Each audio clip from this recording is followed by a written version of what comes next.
Actualité et divertissement, c'est l'émission de Laurent Ruquier et l'extrait d'une autre émission d'Europe 1. Partout, tout le temps. La revue de presse que maintenant, Nicolas Canteloup et Julie. Alors, quoi qu'en disent certains, cette affaire est la première crise sérieuse dans le gouvernement Fillon. On va en parler maintenant avec un ancien Premier ministre, Alain Juppé. Bonjour monsieur Juppé. Oui, bonjour les pilotes. Les pilotes toujours, oui. Bonjour Julie, bonjour à Jean-Michel Duez, bonjour, dont j'apprécie d'ailleurs beaucoup personnellement ce rire à gorge déployée, ce sens de l'humour qui le caractérise. Bonjour aussi à tous vos auditeurs, bien sûr. D'accord, monsieur Juppé, vous avez vous-même conduit un gouvernement. Est-ce que vous pensez que François Fillon a bien fait de réagir comme ça avec Nathalie Kosciusko-Morizet? Vous voulez le fond de ma pensée, même Julie? Ah, bah oui, si possible, oui. Eh bien, je m'en contrefous. Je m'en tape le coquillard. Vous savez, les histoires de ministres de petites phrases, je m'en balance. Vous ne pouvez pas savoir à quel point. Vous savez, j'ai d'autres crises beaucoup plus importantes à gérer à Bordeaux. Ah bon? Quelle crise? Qu'est-ce que c'est? Écoutez, très simplement, hier après-midi, un dossier qui est arrivé sur le bureau de la mairie, Oui. la pizzeria et le Vesuvio, sur la place Gambetta, demande une extension de sa terrasse. Ce que conteste, pardonnez-moi, la brasserie Le Balto, à côté, qui ne veut pas qu'on empiète sur le trottoir, sur son trottoir. Voilà un petit peu le genre de crise majeure que j'ai à gérer à Bordeaux. Oui, à quel point, si vous saviez ce que je m'emmerde. Allez, on vous laisse à vos affaires, monsieur Juppé. Et puis, l'Académie française reçoit un nouvel académicien, c'est Jean-Loup Dabadi qui rejoint les Immortels. Oh mon Dieu! Oh là là, manquait plus qu'elle. Oh non, j'ai loupé l'émission. Il y a un nouveau star académicien. Ah mais non, mais c'est pas... D'habitude, je regarde à chaque fois. J'adore Nico. Écoutez, Alexandra, bonjour, mais je crois que vous faites une petite confusion là. Non, il s'agit pas de la même académie, hein. Il y a une confusion, Alexandra. Ah mais je critique pas, moi je dis pas qu'il chante mal, Jean-Loup Dabadi. Mais si ça se trouve, il chante aussi bien que Jennifer ou Nolwenn. Non. Je dis juste que j'ai pas voté. Non, mais c'est pas ça du tout, Alexandra. C'est une autre académie, hein, d'accord? Oui. Hein Oui. Alexandra? Si vous voulez entendre un autre son de cloche, je peux vous passer ma... Non, écoutez, non, ça va aller. On vous parlait, nous, de l'Académie Ça s'appelait française. bien Jean-Michel Duez. Bah oui. Alexandra, Jean-Loup Dabadi, c'est l'Académie française. Hein, Oui, d'accord? j'ai bien compris, la Star Academy France. Non, écoutez, bon, c'est pas grave, on va passer à autre chose. Qu'est-ce qui a retenu votre attention dans l'actualité récemment, Alexandra? Un petit mot, par exemple, sur les manifestations étudiantes, les lycéens qui veulent préserver la qualité de leurs études. Oh non, attention, moi, je veux pas polémiquer, je suis pour la paix des ménages, moi. La paix des ménages. Oh là, oui, bien sûr, oui. Non, mais moi, je les comprends, les étudiants. Oui. Moi, j'étais très étude pendant ma scolarité. Oui. Dès que je répondais à quelque chose à l'oral, les professeurs me disaient, allez, Alexandra, hop, en études pour 4 heures. Oh, je peux vous dire que j'en ai fait des études. Allez, merci beaucoup, Alexandra. Retrouvez la revue de presse de Nicolas Canteloup du lundi au vendredi à 8h45 sur Europe 1 et partout quand vous voulez sur europe1.fr.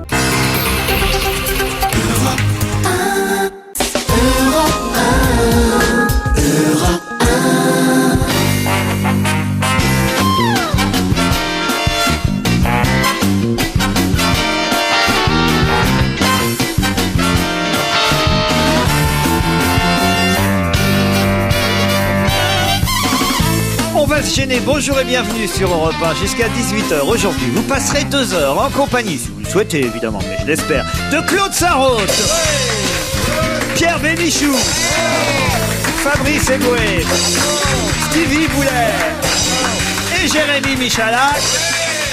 Et je crois même, Jérémy ou Stevie, que vous pourriez aller demander aux personnes présentes dans le public leur prénom qu'on les annonce à l'antenne. Comment vous vous appelez ? Marie-Claire, Anthony et David. Marie-Claire, Anthony et David aujourd'hui sont avec nous. Non, parce qu'il n'y a pas de raison. On bat aujourd'hui le record. Alors, je pense qu'il y a des grèves aujourd'hui. C'est ça ou une canicule? qui ont peut-être fait peur à certains spectateurs dans le public. Plus une grève et une panne sur notre site internet pour s'inscrire. Qui fait qu'on a aujourd'hui un petit public. Et même, je crois que syndicalement, cher Pierre Bénichou, nous sommes en droit de ne pas jouer. Absolument. Car nous sommes plus nombreux que le public. C'est la Oui, règle. au théâtre, on aurait interdiction de jouer. Cela dit, c'est annoncé de façon pessimiste. de façon optimiste, c'est approchez, il reste encore quelques tickets. Et on va faire quelque chose de spécial aujourd'hui, c'est qu'on va autoriser Anthony, David et Marie-Claire, puisqu'ils sont que 3, à souffler. Vous êtes magnanime, mais c'est la porte ouverte. Ça commence par là. C'est-à-dire que, c'est vrai, toujours j'interdis au public de souffler aux chroniqueurs. Mais aujourd'hui, c'est-à-dire que c'est plus que souffler, c'est donner la bonne réponse. On dira bonne réponse d'Anthony, bonne réponse de David, bonne réponse de Il Marie-Claire. faut me souffler très très fort parce que j'en ai rien. Et la pauvre Danielle qui est pas dans le public aujourd'hui. Ça fait 7 ans qu'elle attend de pouvoir souffler. Qu'elle peut aller au festival de Cannes. C'est bien fait. Mais c'est pas souffler ce que vous dites, c'est répondre. Eh oui, c'est pas souffler, c'est répondre. Vous pouvez jouer en fait. Voilà, n'hésitez pas. Anthony, David et Marie-Claire, vous pouvez jouer si vous avez la bonne réponse. Mais attention, vous faites comme Bonaldi. Si vous avez la bonne réponse trop tôt, vous faites semblant de ne pas savoir. Parce qu'il faudrait pas les ridiculiser non plus. Ouais, c'est gentil. Vous êtes d'accord, Pierre? C'est notre boulot, soyez gentils. Tout va bien, Fabrice Eboué? Ça va très bien. Bonne presse en ce moment pour vous. Je vois des papiers parle de moi. pour le Jamel Comedy Club. Le mariage s'est bien passé d'ailleurs. J'ai un peu été escroqué. Moi, je suis arrivé un petit peu tard, comme j'étais sur scène au préalable. Je suis arrivé à 23h, il restait plus grand chose. On a fait Vous avec. avez tout bouffé? Ouais, j'ai eu droit à un petit concert de Raled.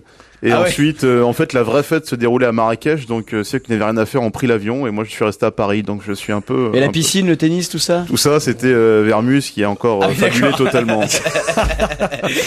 Oh, c'est pas grave, dites-vous qu'il se remariera. Hein. Il y en aura d'autres. Dans ce métier, on s'arrête jamais à un mariage. Hein. Bon, les musulmans, c'est pas que dans le métier, en plus. J'avais pas pensé à ça. Bon, allez, des questions, c'est parti, vous êtes prêts? Hein. N'hésitez pas, évidemment, à donner les bonnes réponses. Anthony, David, Marie-Claire. Les autres n'ont plus aucune importance à mes yeux aujourd'hui. Qu'est-ce qu'il y a, Claude? Rien, regarde.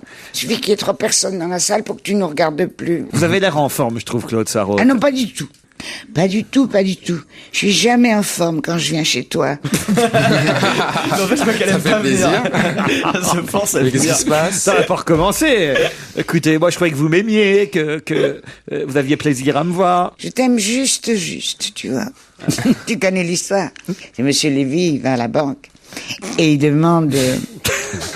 Je te l'ai déjà raconté. Non. C'est pour ça que tu te fous de ma gueule. Nous dis rien, Je crois que dans le public, il y a que 3 personnes qui la connaissent. Il va à la banque et il dit au guichetier qu'il voudrait 800 € en billets de 20 et en billets de 10. Alors le guichetier compte et il lui passe la liasse. Vérifiez, Monsieur Lévy. Alors Monsieur Lévy compte 20, 40, 60, puis il finit tout, il recommence, 10, 30. Qu'est-ce qu'il y a, Monsieur Lévy? C'est pas juste? Juste. Ah, si, elle est pas mal. Elle serait pas un peu antisémite? Ah, très.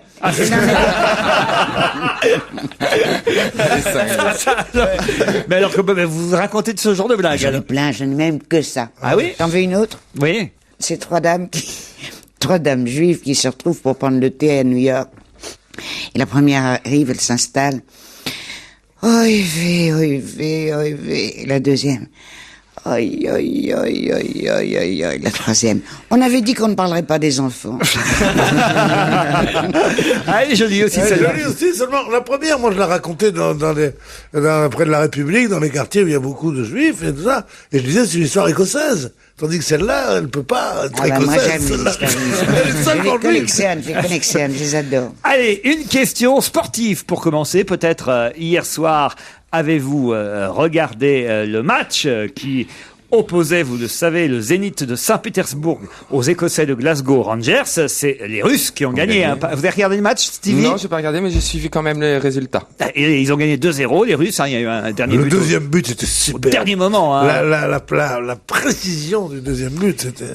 Pourquoi y a-t-il eu polémique à un moment donné entre Thierry Roland et son consultant sportif pendant ce match? Il avait craché par terre et l'autre l'a engueulé. Ah non, pas du tout. Non. Il se curait le nez? Qui ça? Bah, Thierry Roland. Thierry Roland se curerait le nez pendant un match. Je sais pas, Ça, c'est pas le genre. Non. Polémique à propos de quelque chose qui se passait sur le terrain. Sur le terrain. Évidemment. Sur un joueur, sur un arbitre? Sur un joueur. Il lui a tiré le pantalon, tiré la culotte. Ah, c'est ça. McCulloch jouait chez les Écossais, d'ailleurs, c'est vrai en plus. Il y avait un joueur qui s'appelait McCulloch, mais ça n'a pas rapport avec la culotte, mais on n'est pas très loin. Ouais, c'est ça, il a tiré la laisse. Il a tiré le maillot.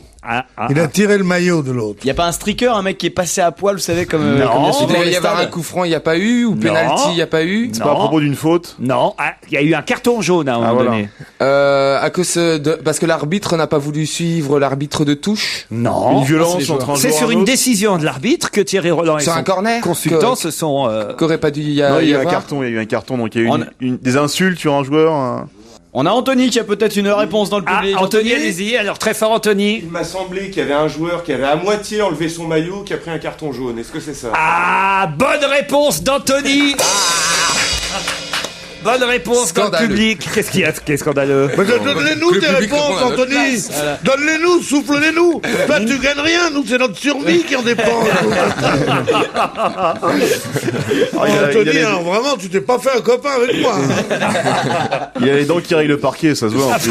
Qu'est-ce qu'il est ambitieux. Non, il faut quand même savoir que, pourquoi ils se sont engueulés, Thierry Roland et son complice commentateur. C'est que, effectivement, le joueur qui a marqué le premier but, important s'il en est, puisque c'était le but qualificatif, le russe Igor Denisov, qui présente aussi le Grand Journal Bien sur sûr, tous les Canal+, soirs. tous les soirs, a marqué ce but. Denisov, évidemment, dans sa joie, hop, qu'est-ce qu'il a fait? Il a relevé son maillot. Et Thierry Roland n'a pas vu, évidemment, ce geste. Et là, Thierry Roland fait, ah, mais pourquoi l'arbitre lui donne-t-il un carton jaune? Le consultant qui lui a vu dit, il lui donne un carton jaune parce qu'il a enlevé son maillot. Et là, il y a le ralenti qui passe. Et au ralenti, évidemment, Thierry Roland voit que le joueur relève son maillot, mais ne l'enlève pas. Il fait « Off, mais non, il a pas enlevé son maillot, il l'a relevé, ça mérite pas un carton jaune. » Alors l'autre, il fait « Si, il l'a enlevé. Ah, il l'a enlevé ou il l'a pas enlevé? Il l'a pas enlevé. » Et là, pendant 10 minutes, la question était de savoir si relever son maillot méritait un carton jaune ou pas. Et s'il fallait vraiment l'enlever pour obtenir un carton jaune. L'arbitre a en fait eu raison, car l'UEFA sanctionne tout maillot enlevé ou relevé. C'est quand même quelque chose, hein. Parce qu'imagine qu'il y a un coup de vent, le maillot il se lève. Oh non mais c'est pas des Ou dans l'action, dans le feu de l'action, il tombe, son maillot, son maillot est déchiré. Tu confonds. Stevie, j'ai l'impression que vous donneriez pas souvent de carton jaune, hein. En plus, il a des tablettes de chocolat, c'est tellement agréable comme photo. Non mais non, il il s'agit de maillots collants en lurex et non pas de baby-doll en organdie. C'est-à-dire que le vent ne fait pas lever le maillot comme ça. Hein? Sérieusement. Stevie, il se voit déjà sur une bouche de métro. À la Marilyn avec le avec maillot. son maillot numéro 9 qui s'envole. Vous êtes cinglé. Non mais c'est vrai qu'il était très musclé en plus. Stevie n'est pas le seul. On ne peut pas soupçonner Thierry Roland d'être particulièrement gay. Enfin je veux dire GAY. Et à un moment donné, Thierry Roland, ou peut-être le consultant d'ailleurs, a dit mais vous savez que en même temps il voulait montrer ces belles tablettes de chocolat. Vous voyez, c'est une réflexion. Il s'est fait chier à les faire pendant 3 mois. Il voulait que ça puisse Ça se va le voir, faire quoi. pendant 3 mois. Sans appareil, sans dopage et sans gonflette, il faut 67 ans pour qu'une tablette de chocolat arrive un peu. Il sait pendant 3 mois, mais je le fais demain s'il faut refaire ça. T'as jamais eu des tablettes, Pierre? Non, j'ai jamais eu des tablettes de chocolat. C'est vrai, t'as toujours Je été trouve un ça peu d'un rond. vulgaire, oui, terrible. Puis en plus, il y avait des tas de pauvres qui venaient séduire mes sœurs, et je voulais leur laisser cet avantage. J'ai des C'est pauvres vrai. qui venaient On séduire est mes où, sœurs. polytechnicien, ou on a des tablettes? Bon, moi, On je peut suis être ni l'un les ni deux. l'autre. Mais je t'emmerde, c'est tout. Et la Michalak, elle a des tablettes? Un petit peu. Oh, la Michalak. On se parle Non, mais comme ça dis-moi, entre nous. dis-moi. T'as vu ces trois-là? Heureusement qu'il y a Claude. qu'il y a une dame, toi, Laurent et moi. Sans ça, on est envahis. Enfin, Fabrice Eboué n'est pas guère. Et moi enfin. non plus, merde. Ah non, c'est vous, hein. Vous, on sent bien que vous êtes refoulé. Toi, tu te penses, toi. Il y a quelqu'un qui le sait pas, la Michalak. Attendez, arrêtez, là, on joue la cage au fort. Ah là là. Pierre, Michalak, on n'a plus aucun doute, vous êtes d'accord avec moi? Dis donc, si j'étais aussi sûr de l'existence de Dieu que de l'homosexualité de Michalak, je serais dans une abbaye, monsieur. Non, le petit Jérémy, les terreaux, arrêtez, c'est gênant. Voilà, merci. Comment ça, c'est gênant? Ah, parce que j'ai déjà essayé, y a rien à faire. Rien à faire. Peut-être l'argent. Ça pourrait Ouais, marcher. vous n'avez pas tout essayé, vous voyez. Ah. Non, arrêtez. Il se Qu'est-ce qu'on va devenir peut qu'il y ait des familles qui écoutent. Bon, en tout cas, voilà, la polémique d'hier portait effectivement sur ce maillot relevé. C'est Thierry Roland qui avait tort. D'ailleurs, évidemment, l'autre, ça a duré pendant au moins 20 minutes, cette histoire-là. Non, ce n'est pas le maillot. Parce que Thierry Roland est un peu comme moi dans ces cas-là, il est un peu têtu. Vous voyez ce que je veux dire? C'est pour ça que j'aime bien, d'ailleurs. C'est que tant qu'on lui a pas prouvé que c'était pas vrai, eh ben, il continue. Il fait, hop, le maillot n'a pas été enlevé. Non, mais c'est pas que Laurent, il est pas têtu. C'est qu'il peut prendre, lui qui dans les émissions veut toujours qu'on passe sur les sujets, qu'il dit, bon, d'accord, on a compris. Là, si tu lui dis le truc est bleu, qu'il dit non, c'est rouge, il peut faire l'émission entière. Et c'est rouge. Et s'il le dit que c'est rouge, c'est parce que c'est rouge. C'est une de mes qualités. Ouais, remarque. Oui, mais oui, ça va avec l'obstination, avec la volonté. Et c'est aussi son magazine préféré.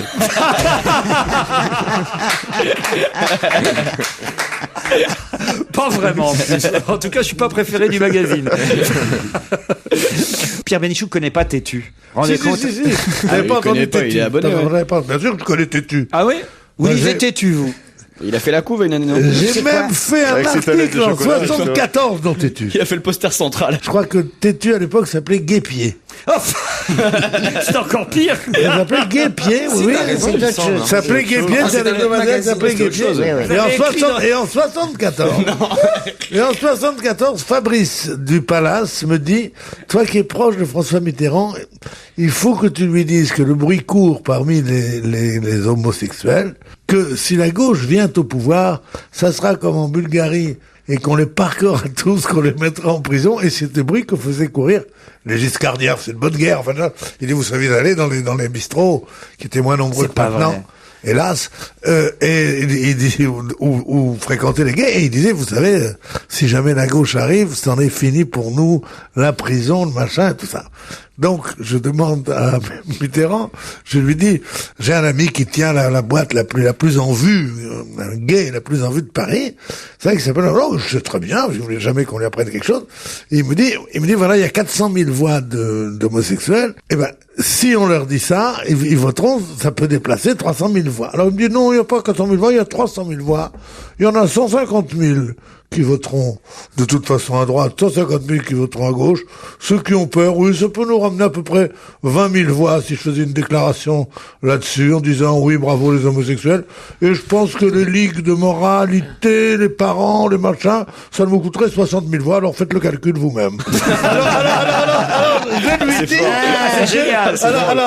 Alors, je lui dis, écoutez, mais qu'est-ce qu'il faut faire? Il me dit, ben, écoutez, voyez avec Bérégovoy, et vous devriez faire peut-être tous les deux un article dans Guépier pour dire que vous vous portez garant de mon libéralisme au sens moral du terme, et que je ne ferai pas ça. À l'époque, Bérégovoy savait pas qu'il terminerait par un trou de balle.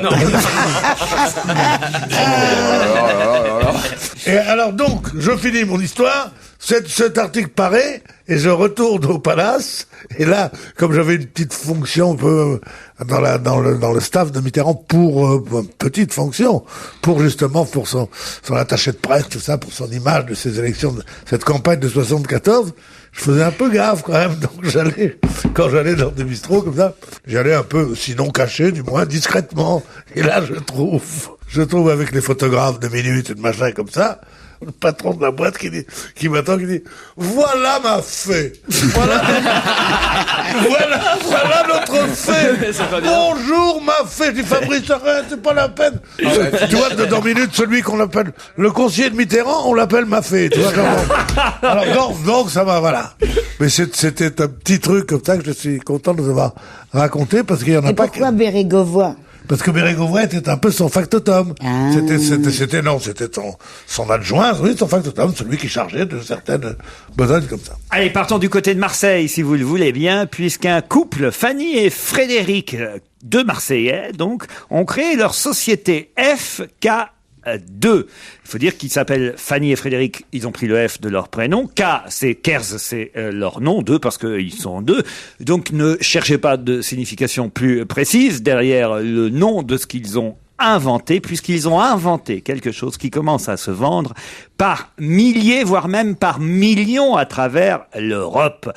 Qu'ont-ils inventé? Quelle idée géniale viennent-ils d'avoir, ces deux Marseillais? C'est en rapport avec les téléphones portables? Pas du tout. Écoutez, je dois vous dire que c'est une question à laquelle il est impossible de répondre, car vous nous dites il s'appelle FK2, mais ça n'a rien à voir avec notre nom. Oui. Alors, c'est comme si vous nous disiez, qu'est-ce qui a été inventé qui se vend en des millions d'exemplaires?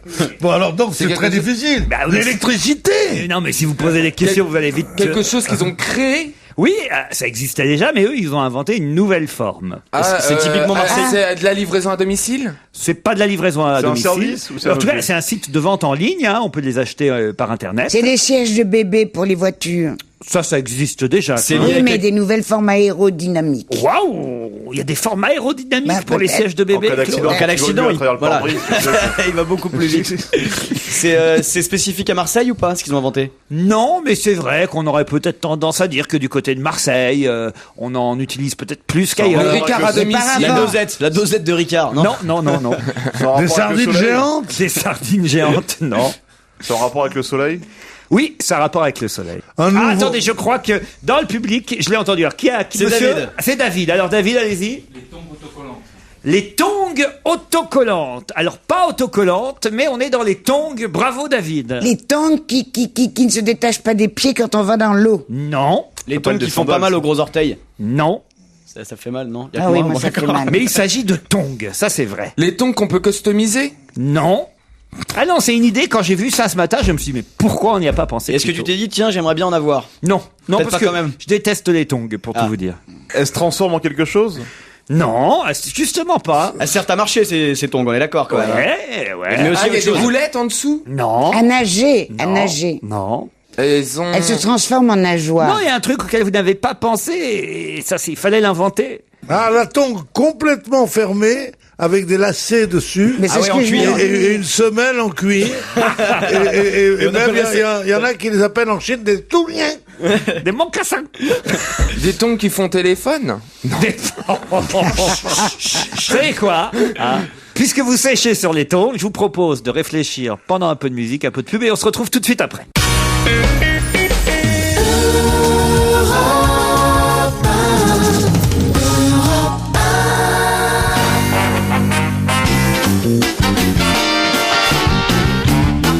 Stevie, Pierre Bénichou, Claude Sarraute, Fabrice Eboué, Jérémy Michalak. Le temps de la pub et le temps de cette jeune Anglaise qui s'appelle Adele et qui nous a chanté Chasing Pavements, un extrait de son album 19 et qui sera d'ailleurs à la Cigale le 27 juin, cette chanteuse Adele. Eh bien, le temps de tout ça, ils ont essayé de trouver ce qu'avaient pu inventer ces deux Marseillais qui se vendent comme des petits pains sur Internet. La tongue, mais quel genre de tongue? Une tongue comme on n'en avait jamais vu. Eh ben, c'est une tongue avec un voile pour empêcher le sable d'aller entre les doigts de pied. Non, si vous la voyez, la tongue, elle est comme n'importe quelle autre tongue, quasiment. Sauf que... C'est peut-être en dessous que ça se passe. Non. Pas du tout. Non. Elle a un talon adhérent à ton talon. Non. Non. Et une histoire de Non, massage de la il y a voûte une plantaire, petite non? pierre dessus. Il y a d'autres objets, d'autres Et- choses oui, dans il la y a vie. une petite pierre dessus, ça s'appelle la pierre tongale. C'est pas ça? Non, il y a d'autres objets, d'autres inventions dans la vie. Ah oui. Qui... Ah, la pierre ponce. Non, qui ont eu pour, on va dire comme pour nouveauté, pour innovation, exactement la même chose qu'on n'avait pas pensé à adapter C'est à les la roulettes. tongue. Ah, il y C'est a les un roulettes, GPS alors. dessus pour pas les perdre dans le sable. Non. C'est dont on a passé. Alors j'ai essayé La de vous chose aider qu'on a parce dit que, le plus parce que là longtemps. vraiment, autrement on y est C'est jusqu'à dingue qu'on trouve 17h. Par exemple, je vais vous dire que pour les mouchoirs, on y a pensé. Ah, Tongue jetable. Au Tongue orange. jetable. La Jetable. tongue jetable C'est moi qui l'ai à dit. usage Alors. unique. Bonne réponse de Claude Sarraute et Fabrice Eboué. Et oui, enfin quand même, je vous ai donné quasiment la réponse là, parce qu'évidemment avec les mouchoirs, les rasoirs jetables. Effectivement, vous la mettez une fois, vous l'achetez, votre tongue. Pourquoi Pourquoi? Comment ça, pourquoi? Quand tu veux l'acheter, elle est encore très bien. Bah oui. Mais c'est Et ça. non, justement, ça évite la transmission des maladies, les problèmes. Mais combien il faut en acheter de paire alors? Ah bah, autant que vous voulez. Parce vous que, voulez. Il y a toujours plus de déchets et allons-y. la et coûte, allons-y. par exemple, la taille M de leur tongue ne coûte que 60 centimes d'euros la paire. Voilà, alors, je vais pas vous dire que c'est la plus jolie tongue qui soit, évidemment. Mais voilà, ça vous sert. Si t'as ça, c'est 60 centimes d'euros. €, c'est 4 francs par jour de tongs. C'était horriblement cher. Vous mettez pas des tongs tous les jours? Si, moi, oui. Mon mari en est fou. Mais elles sont en quoi? Au hammam, dans les saunas, en thalassothérapie, à la piscine. Oui, mais ça a toujours existé, les petites savates qu'on me donnait. Oui. Même, je vais te dire, chez les pédicures. Oui. Ouais, ils te donnent des Quelle bête. T'es vraiment trop con. Quand on te peint les ongles des pieds, Oui, on m'a te rarement met... fait ça, madame. Alors on te met des tongs, Oui. des jetables. Oui.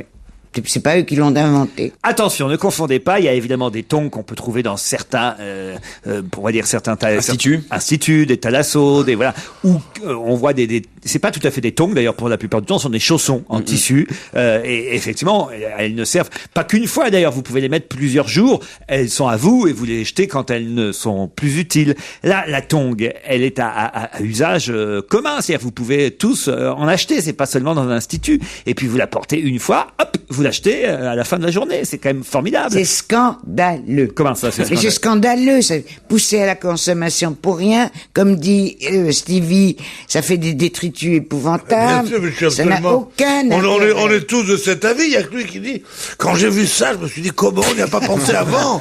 Je croyais que c'était un nouveau traitement de la tuberculose. Non, mais il est extraordinaire.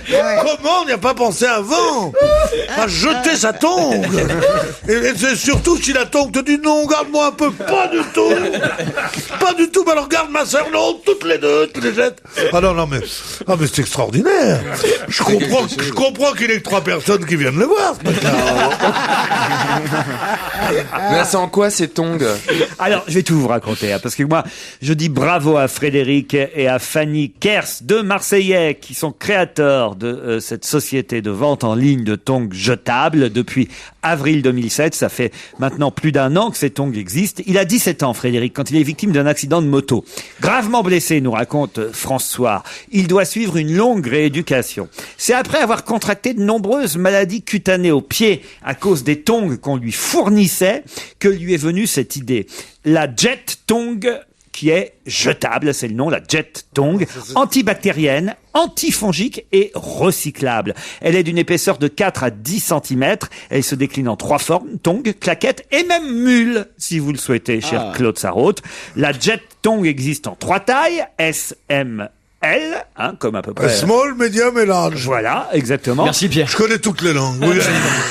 La Jet Tong peut être utilisée collectivement dans un hammam, dans des saunas, en thalasso, dans les piscines, dans tous les endroits humides où les bactéries prolifèrent. Mais aussi, c'est ça la nouveauté, pour les particuliers qui pourront les acheter en pharmacie et dans d'autres réseaux revendeurs avec des prix très attractifs. Le modèle le plus vendu, c'est-à-dire la taille médium, ne coûte que 60 centimes d'euros la paire. C'est pas beaucoup quand même pour une paire de tongs, 60 centimes d'euros.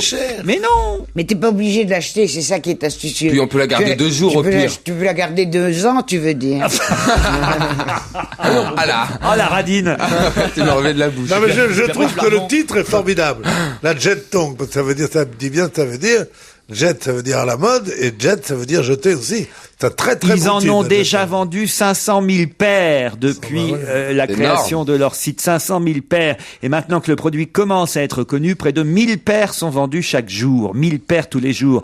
Des chiffres prometteurs que le créateur imagine exploser encore. Il espère en vendre plus de 20 millions de tongs d'ici à la fin de l'année. Voilà. Alors, il a 17 ans. C'est lui qui a créé ça? Il avait 17 ans quand il a eu son accident de moto. Il a peut-être aujourd'hui 97 ans parce qu'il a fallu du coup, il faut les encourager. C'est bien, petits jeunes qui sont moi, je trouve même qu'on devrait, franchement, on devrait les mettre à l'honneur et les appeler d'ici à la fin de l'émission. Ah oui. Oui, très bonne ça idée. mérite un petit coup de fil, cette tongue jetable. Mais c'est vrai que le mouchoir jetable, regardez le tabac que ça a fait. Le rasoir jetable, le tabac que ça a fait. Les chanteurs jetables aussi avec la Starac. Ça marche très bien aussi. Non, mais je trouve que vous avez tort de négliger la Jet Tong qui mérite, à mon avis, d'avoir un succès au-delà de nos frontières. Et... Bien sûr, mais comme vous le savez, il y a toute une cohorte de protestations contre justement le la vie du jetable. Et quand on dit on l'a jeté comme un Kleenex, ça, on ne dit pas ça pour dire comme il a été bien accueilli. Ça veut dire c'est le mépris absolu. Enfin, sauf que c'est tout la le monde pollution. utilise. C'est tout ce que nous Sauf détestons. que tout le monde utilise aujourd'hui les mouchoirs en papier. Moi, quand je suis arrivé à Paris puis que je sortais encore mes mouchoirs en tissu, tout le monde se moquait de moi, Pierre Bénichou. Non, le Kleenex, c'est vrai que c'est vrai en plus. Non, ça doit être jetable. Tu sens le traumatisme ou pas? Mais non, pour les mouchoirs, c'est très bien parce qu'évidemment, ce sont des microbes et des miasmes que tu as dans la poche. Et il vaut mieux les jeter. En général, on les jette dans la rue pour que les autres... Bon, mais c'est de les jeter, les détruire. On le comprend. Ça dit, je vois pas quel est l'apport du rasoir jetable. Ah bah si, quand même, par rapport au rasoir électrique. C'est pareil d'ailleurs. Je parle pas du rasoir électrique, je parle du rasoir à lame. Ben, Moi, j'ai des rasoirs à lame qui sont pas jetables. Juste des lames. Mais moi j'utilise un rasoir jetable. C'est vrai? Ah ouais, mais ça me fait un mois. Ah, ça vous fait un mois? Bah oui, j'ai très peu de poils sur la jambe. Alors que Lio, elle en prend 3 par jour. Ah. Vous avez vu cette nouvelle pub pour un rasoir électrique dans lequel on voit une soi-disant très jolie femme qui chante machin. Oui, et en fait on se rend compte que c'est un mec. Non, c'est pas un hétéro, c'est un travelo, c'est un mec déguisé en nana, c'est un travesti. Elle a des belles jambes. Ouais, qui dit le plus dur pour être une femme, c'est quand même tous les poils qu'on a sur les jambes. C'est incroyable. C'est très bizarre de faire une pub pour un rasoir pour les femmes à destination des femmes pour se raser les jambes, mais qui dans la pub dans laquelle c'est un travesti qui joue ça. Je trouve ça très bizarre. T'as vu ça? Non, j'ai pas vu cette publicité il faut encore. que tu la regardes. On va la regarder. Ça m'étonne pas de Michalak. Il va encore nous dire que c'était une pub ou c'était dans un rêve? Je sais plus. Non, je l'ai vu. Ah toi aussi. On passe à la politique parce qu'on n'a pas encore parlé politique aujourd'hui. Et le président de la République, Nicolas Sarkozy, vient de demander à ceux qui lui rédigent ses discours, particulièrement ceux qu'il prononce à l'étranger, de les lui remettre 5 jours avant sa prise de parole, de manière à pouvoir mieux les corriger, mieux les réviser, mieux consulter autour du contenu de ses discours qui parfois, vous savez, on crée la polémique. Il veut désormais avoir ses discours 5 jours avant. C'est Éric Mandonnet dans l'Express qui nous raconte cette petite info, mais il nous raconte surtout que cela est dû au fait que plusieurs fois il y a eu quelques problèmes, et particulièrement pendant la campagne électorale, alors que Nicolas Sarkozy n'était encore que candidat à Toulouse. Que s'est-il passé ce jour-là? C'est une erreur dans le texte? Non. Ou c'est plutôt un problème, le texte n'est pas arrivé suffisamment tôt? Pendant la campagne, il a été à Toulouse et il a été accueilli par Bayrou, il me semble. Est-ce que c'est ce jour-là précis? Non. Ça, je sais pas quel jour c'était, ça n'a pas de rapport avec François Non, Bayrou. mais est-ce que c'est du style, il y a eu une galère d'internet, il devait le recevoir par mail, il l'a pas eu, et quelque chose comme ça?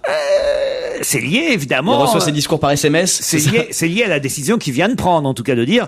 Je veux maintenant mes discours 5 jours à Donc l'avance. c'est ça, il a raison. Jérémy a répondu. Il t'a dit, il a pas reçu son truc à temps. Non, justement, précisément que Est-ce qu'il a reçu un mauvais discours? Non, il lisait un bon discours, mais il était en train de lire son discours, mais... Ah, ils se sont mélangés les feuillets. Pardon? Ils se sont mélangés les feuillets. Non.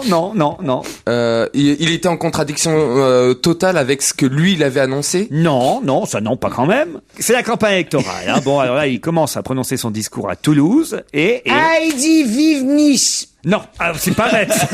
Ça, c'est arrivé à Johnny Hallyday déjà en concert. Je suis content d'être ici à Toulouse. Et il était à Toulon, par exemple.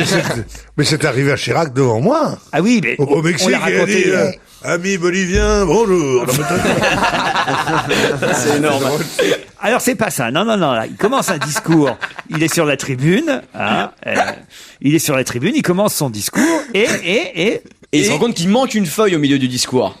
Il manque pas une feuille au milieu du discours. Il a pas son discours. Il était mal mis en page. Il manque des mots. Non, vous l'avez quasiment là. Il était mal imprimé. Non. Mal mis en page. Il commençait par la fin. Il avait la liste des courses dans les mains. Non plus, non. Non, mais vous avez quasiment le début de la réponse. C'était imprimé trop petit et il voyait pas. Non. C'était pas dans le bon ordre au niveau de la mise en page. Non, il a le discours qu'il commence à lire. Mais... C'est pas en français. Il sait pas où il est. Donc... Réfléchissez. Il vient de demander à ses conseillers que désormais on lui remette les discours 5 jours à l'avance. Ah, pour qu'il puisse y travailler, pour pas buter sur les mots. Non, ça a un lien avec... Il n'était pas terminé, lui apporter les feuilles au fur et à mesure? Exactement. Il commençait son discours alors que le discours n'était pas terminé d'être écrit. C'est-à-dire qu'on lui donnait le discours au fur et à mesure. Vas-y, trouve une chute vite. Il a commencé à lire un discours à Toulouse alors que la fin ne lui était pas encore parvenue. Génial. Bonne réponse de Jérémy Michalak. C'est incroyable. Voilà, c'est quand même rigolo comme anecdote. Ah oui, ça c'est incroyable. Mais en lui donnant trop à l'avance aussi, on peut aussi faire des bêtises. parce que je me souviens, en octobre 17, quand il a crié Vive le Tsar, c'était embêtant, étant donné que c'était Lénine qui venait de prendre le pouvoir. Ou février. C'est une plaisanterie déjà un petit peu évidemment, c'est pas la couleur des tongs dans le matin. Évidemment, personne ne rit. Il y a 800 personnes ici, j'ai pas eu j'ai pas eu une baffe, comme disent les acteurs qui ont pas le succès. Là, j'ai une jolie phrase amusante, politique, qui a été prononcée par Guillaume Bachelet. Vous ne savez peut-être pas qui est Guillaume Bachelet, ça va être toute la question. Puisque Guillaume Bachelet a déclaré « Il reviendra quand les Français en auront fini avec le bling-bling de Sarkozy, le blog-blog de Ségolène Royal et les blagues-blagues de François Hollande. » C'est Bayrou. Il parlait de Bayrou. Alors, c'est effectivement le but de ma question. De qui parle Guillaume Bachelet? Mais je parle de Bayrou. Non, c'est pas François Bayrou, non. Il parle la personne. Ah oui, la formule est plutôt bien trouvée. Hein. Il reviendra quand les Français en auront fini avec le bling-bling de Sarko, le blog-blog de Royal et les blagues-blagues de François Hollande. Gérard Chivardi? Non. Guillaume Bachelet est en fait... Ah bah c'est évidemment Strauss-Kahn. Non, pas Strauss-Kahn non plus. Guillaume Bachelet, c'est... Fabius? C'est Laurent Fabius. oui. Bonne réponse de Stevie Boulet. Parce que Guillaume Bachelet est un peu le guéno de Fabius, c'est celui qui trouve des formules. C'est vrai qu'il a souvent de l'humour dans ses discours, Fabius, et en fait, c'est parce qu'il a une plume plutôt douée et plutôt rigolote qui s'appelle Guillaume Bachelet. C'est lui qui trouve ces formules pour Laurent Fabius. C'est lui qui avait trouvé là-haut il y a les corons, Guillaume Bachelet, non ça c'est Pierre Bachelet, c'était au nord. Non, Pierre Bachelet, il avait trouvé ce sang n'est pas contaminé. Juste une question. À l'époque, quand moi je revois certains discours du général de Gaulle, à mon avis, il avait pas de texte. Tout lui venait comme ça en tête. C'était un orateur. Non. Il apprenait. Il avait des textes. Chacun dit qu'il en connu, c'est pas du tout pour déprécier son génie, dit qu'il apprenait par cœur, au mot et à la virgule près, ses discours de Gaulle. Puisqu'on parlait de Laurent Fabius, j'ai une autre question à propos de Laurent Fabius. On l'a vu l'autre jour avec, dans la main, un rabot, une scie et une pelle. Que faisait-il? Il rabotait ici et il ramassait les trucs. Il jouait. Il rabotait ici et puis il ramassait des pelletés. Oui. Non, justement. Il était au bac à sable avec ses petits-enfants. Au bac à sable, ça c'est pas bête, hein. Il est là, Fabius, avec ses petits-enfants. À la plage. Ah, voilà. Non. Une scie, une pelle et un rabot. C'était donc qu'il bricolait. Il ne bricolait pas. Il construisait une... Ah ouais, il posait les fondations. Non plus. C'est dans Paris Match que j'ai trouvé cette information. Bah, il sortait du bricolage, tout simplement. Non. Il sortait de Brico Dépôt? Non. Il installait pas une grande cave à sonoriser chez lui ou un truc comme ça? Non, bon. Non. Ah, vous allez être surpris de la réponse, hein, croyez-moi. Il était chez voir les bûcherons? Non. Les bûcherons canadiens. Est-ce que ça se passait en Normandie chez lui ou à Paris, place du Panthéon? Oh, c'était chez lui en tout cas. Il y avait un marteau? Oui, non, puisqu'il chantait. S'il avait un marteau. Il pourrait aussi avoir eu un marteau, mais là, en l'occurrence. Rabot, pelle et scie. Il voulait accrocher un tableau, quelque chose, ou il a mis des tasseaux pour faire des étagères? Il bricolait pas. Il bricolait pas.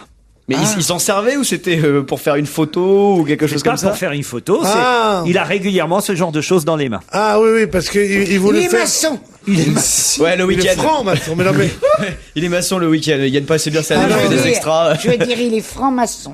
Non, il est pas franc-maçon. Il voulait remplacer la fausse scie et le marteau proposé aux communistes de choses par la pelle et le rabot. Bah, c'est le titre de petite écho qu'on peut trouver dans Paris Match. Ça s'appelle Le burin et le marteau, vous voyez.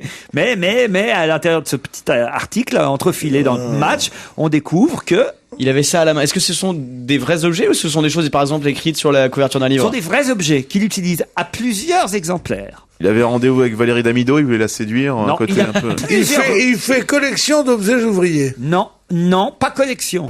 Il est brocanteur, il va vendre ça le week-end sur les marchés. Antiquaire. Non. C'est des très vieux rabots. Rabot.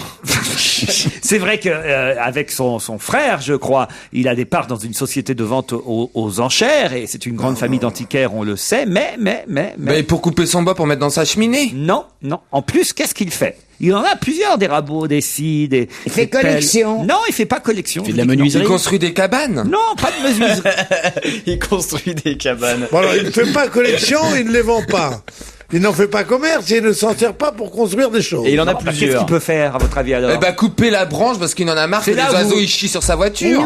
C'est là où vous manquez un peu d'imagination, de culture, de savoir. Une collection, je te dis. On te dit que non, pas une collection. Alors- Pas une collection, pas une Ah, vente. je sais pas. Ça lui rappelle le drapeau Il les de la transforme, il les Russie. transforme, il est.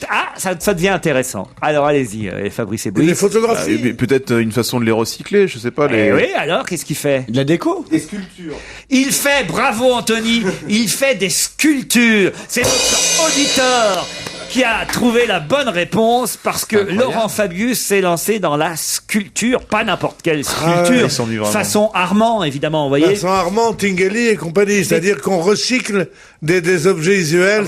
À partir d'outils artisanaux, il fait des sculptures, voilà, qui sont ces sculptures faites à base. Il s'en sert pas pour sculpter évidemment Bien du rabot sûr, et de la bien pelle. sûr, bien sûr. Il fait des sculptures. On voit les pelles, les rabots qui évidemment s'amoncellent, qui font des objets. Il sculpte avec tout ça, mais pas, il s'en sert pas comme objet, comme outil. Il s'en sert comme matière. Voilà pourquoi il ne sera jamais président de la République. Pourquoi? Parce que les ouvriers ils doivent bien aimer ça, tiens l'autre, qui prennent les outils pour faire des trucs pour les marquises, qui disent « Oh, ce que c'est beau cette cirque un peu courbée comme ça avec le marteau, mon Dieu ma chère, mais on va voter pour ça nous ?» Bon, ça va pas la tête. Hein. Bonne Ils respectent réponse même pas les d'Anthony, outils. le meilleur de nos spectateurs aujourd'hui. Laurent Ruquier et toute sa bande, jusqu'à 18h sur Europe 1.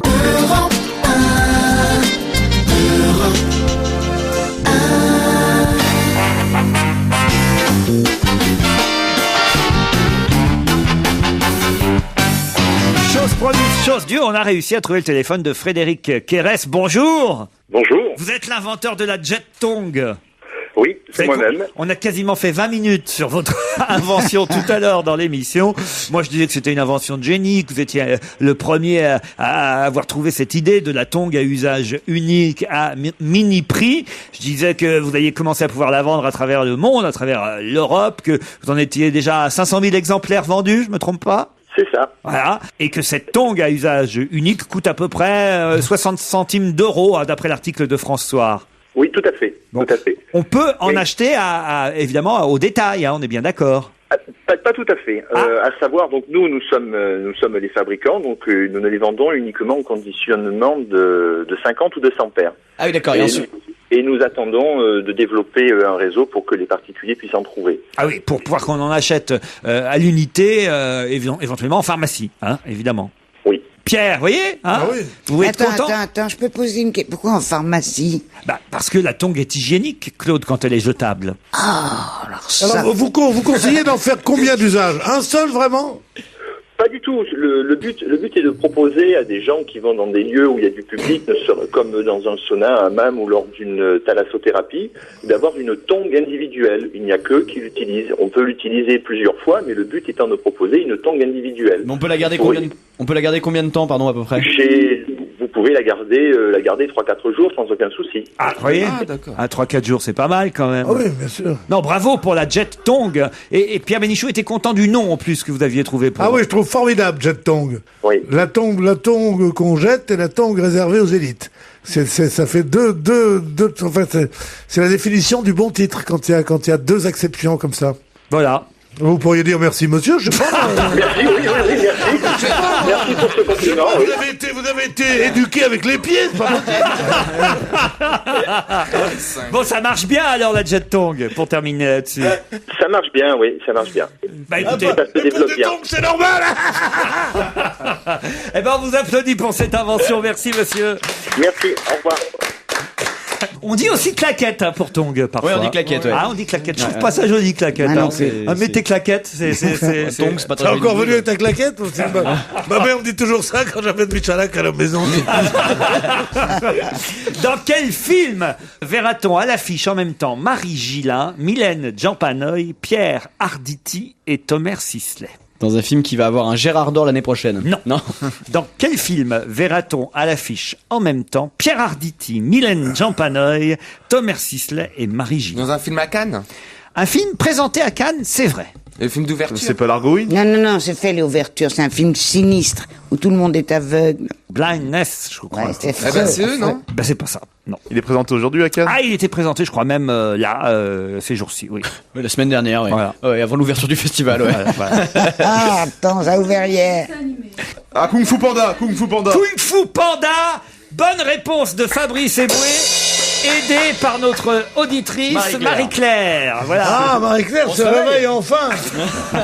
Et effectivement, ils font les voix des pandas dans Kung Fu Panda, les voix françaises, puisque on a pu voir hier soir, par exemple, aux 20h de David Pujadas sur France 2, Angelina Jolie et Dustin Hoffman répondre aux questions du présentateur du 20h. C'est toujours un peu délicat d'ailleurs d'interviewer des artistes qui ne font que prêter leur voix à des dessins animés, parce qu'ils sont pas vraiment dans le film quand même. Ils ont fait ça un peu pour le pognon, faut dire les choses comme elles sont. Mais bon, ils sont quand même à Cannes, parce que ça c'est dans le contrat d'obligation. C'est pour ça qu'on les paye cher, c'est qu'il faut qu'ils fassent la promo du film. Mais Et quand qui même, dort dans un hôtel 5 étoiles. voilà. C'est dur. Et quand même être à Cannes pour Kung Fu Panda pour Dustin Hoffman, je suis pas sûr que ce soit le sommet de sa Eh carrière. ben, moi, je vais vous dire, j'ai dans mes proches des acteurs qui ont fait ça et qui disent que c'est un truc formidable et qu'ils aiment, c'est un exercice formidable et que c'est très très très gratifiant. Et c'est pas Ah oui, seulement pour gratifiant, l'argent. c'est le mot, oui. J'ai pas dit lucratif, j'ai dit gratifiant. Oui, mais aussi gratifiant au sens non, financier. Non, ça s'emploie pas dans ce sens-là. Si. Et, Ah oui. et vous touchez pas les gratifications par moment, Pierre Bénichou? Depuis le temps, j'ai oublié. Et tac! T'as raison. Mais tu vois, je suis pas têtu, moi. Voilà, gratifiant dans ce sens-là. En tout cas, oui, gratifiant, comme je vous le disais. Et il a le triomphe modeste.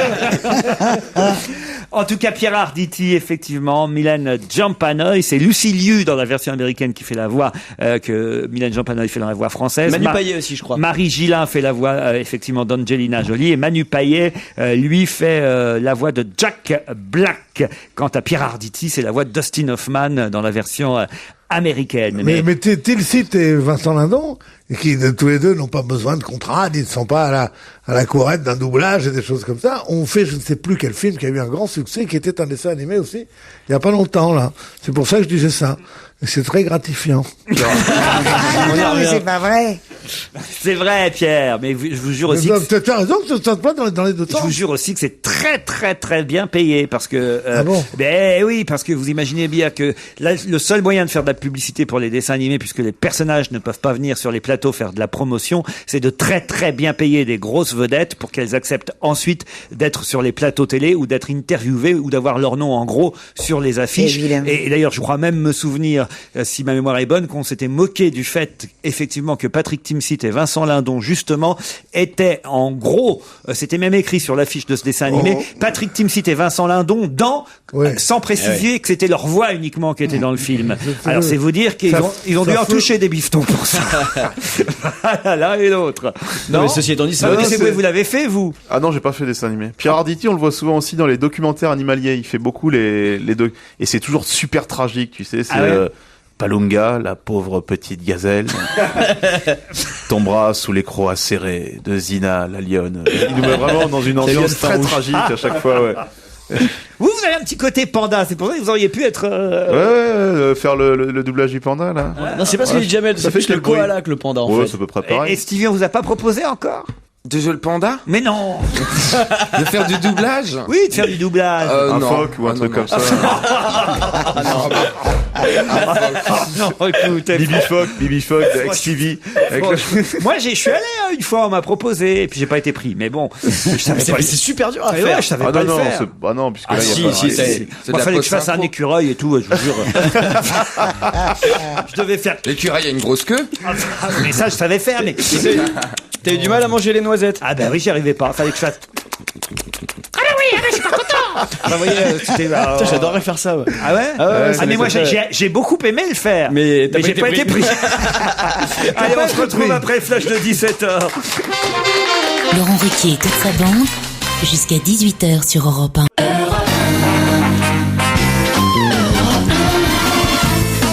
Fabrice Eboué, Jérémy Michalak, Stevie Boulet, Claude Sarraute et Pierre Bénichou, le pape. de cette émission. 3 personnes debout. Ah non, mais écoutez, finalement, il y a une ambiance particulière aujourd'hui dans cette émission. C'est un bon titre pour la nouvelle émission. All Fox.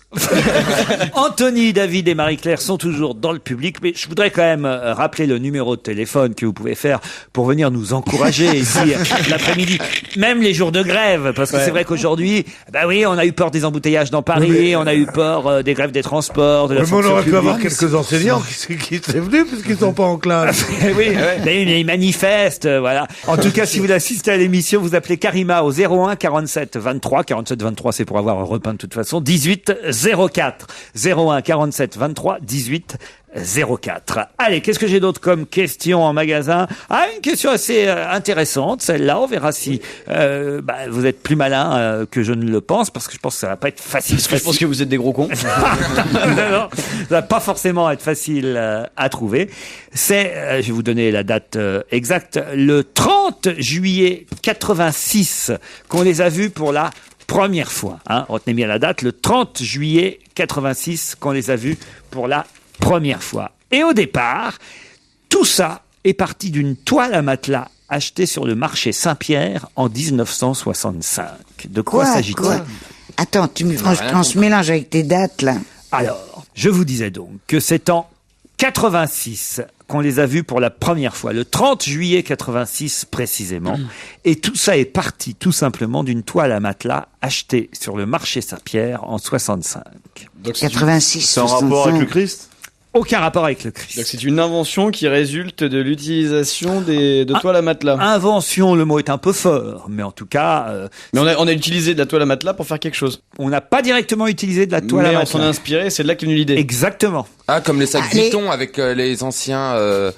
trucs de voiture, le cuir de voiture, les sacs Vuitton, ils sont faits comme ça parce que c'est vachement résistant. Vous touchez beaucoup de Vuitton pour les prononcer à chaque fois dans l'émission. Oh non. Ah tiens, oui, faudrait que je négocie ça. Oh non. Au marché Saint-Pierre, on vend les tissus. tous les tissus d'ameublement et même pour les vêtements mais c'est une chose traditionnelle.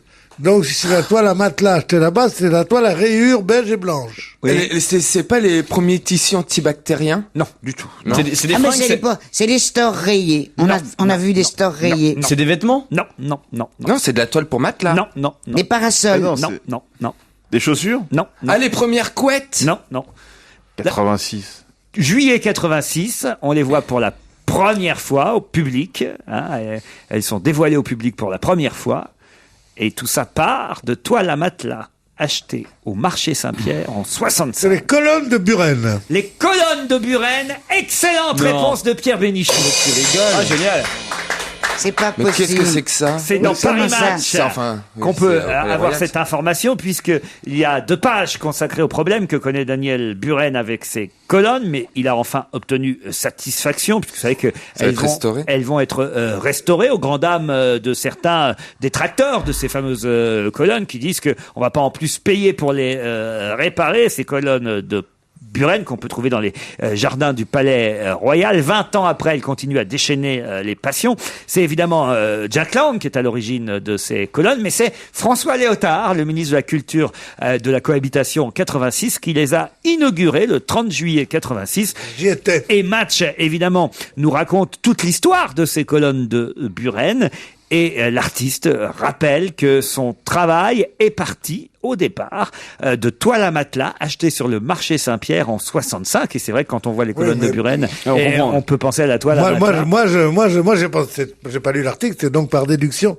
Mais j'étais contre, moi, ces colonnes de Buren. Je trouvais ça affreux. Mais tout le monde. Et l'argument de Jack Lang, il me dit, mais tu préfères ça, tu préfères un parking de bagnole? Il vaut mieux ce truc-là, les enfants viennent, s'amusent. Et je dis, mais c'est horrible. Je trouve toujours ça horrible. Cela dit, une fois qu'on a payé ça à un prix fou, une fois qu'on en a fait un monument de Paris, il est grotesque de dire, on va les laisser pourrir, parce que c'est pas bien. Et puis c'est devenu sa marque à Buren, puisque de toute façon, maintenant, on retrouve effectivement toutes ces rayures à matelas sur la plupart si ce n'est toutes ses œuvres. C'est-à-dire, mais ça les rend pas plus belles. Vous rentrez dans un musée, vous savez ce qui est de Buren ou pas de Buren, tout de suite. Vous auriez été gentil quand même quand j'ai dit la toile à matelas, ce sont des lignes verticales, des raies verticales, de me dire, là, vous êtes chaud, vous chauffez, vous êtes bien sur la voie, mais non. Tout ce qui est méchant, évidemment, vous le faites avec moi, alors qu'avec les autres. Oh, c'est pas vrai, c'est pas oui, vrai. j'en ai marre, moi. Oh, non, alors là, c'est j'en ai honteux. marre, moi. Tu es le chouchou, tout le monde pas le du tout. sait. J'ai été. Oh, non, non. Oh, non. j'ai été, je Tu sais quoi, je sais ce que. Tu Je suis es une pute. une pute. Oui. Voilà. Et je sais que de là où ça vient, ça peut pas être un mensonge. Je te parle en connaisseur. Attention, pourquoi va-t-on beaucoup parler dans les semaines qui viennent de toutes ces choses qu'on ne s'est pas dites? Quoi? Et là, vous me regardez avec des yeux mystérieux, car évidemment, vous comprenez à peine le sens de ma question. Pourquoi? Les choses qu'on ne s'est pas dites, c'est les trucs qu'on se dit, pourquoi tu me l'as pas dit avant, pourquoi tout ça, ouais. mais c'est surtout vis-à-vis des êtres qui nous quittent, qui seraient en quelque sorte nos parents qui disparaissent et on a dit, mon Dieu. Mais c'est la logorée. C'est pas ça. Et non, mais arrête, faut prendre des pilules. Parce que là tu fais. T'as des fuites. Alors, je voudrais... des fuites. Est-ce qu'on va tous se poser ensemble les mêmes questions? Pourquoi tu me l'as pas dit? C'est ça que je voudrais comprendre. Et nous, on voudrait comprendre ce que tu dis. mais oui, mais il m'énerve tellement parce qu'il parle. Alors, tout le temps qu'il parle, moi j'oublie. C'est un vilain défaut. Moi j'avais des choses à dire et puis le temps qu'il parle, j'ai oublié. Voilà.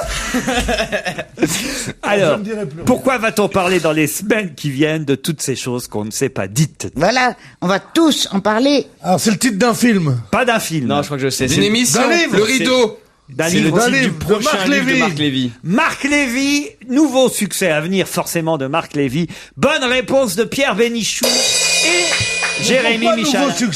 Nouveau succès à venir. Il peut y avoir des bonnes surprises dans la vie. D'abord, ce sera forcément un best-seller. Il est tiré déjà à 360 000 exemplaires. Et en plus, ça fera plaisir à tous ceux qui ont aimé plus précisément ses premières histoires, ses premiers romans. Et si c'était vrai, où es-tu? Parce qu'il renoue avec la tradition de ces romans un peu invraisemblables au départ et dont il arrive à tirer une histoire qui passionne tout le monde, ce qu'il avait un peu moins fait dans ses derniers ouvrages. Mais là, il faut le dire, c'est vrai, dans Les Enfants de la Liberté, c'était moins le cas. Il s'était intéressé à l'histoire et à notre passé. Là, en revanche, c'est manifestement quelque chose qui peut passionner encore plus ses habituels lecteurs et les femmes. Et les femmes en particulier. Les 2 derniers livres, c'était pour mecs. Et ça, les premiers... je peux vous raconter le pitch de départ. Quelques jours avant de se marier, Julia apprend la mort de son père avec lequel elle était en froid. Suit une autre nouvelle, son père lui a fait envoyer avant de mourir une énorme caisse qui l'attend à son domicile. Qu'y a-t-il dans cette caisse?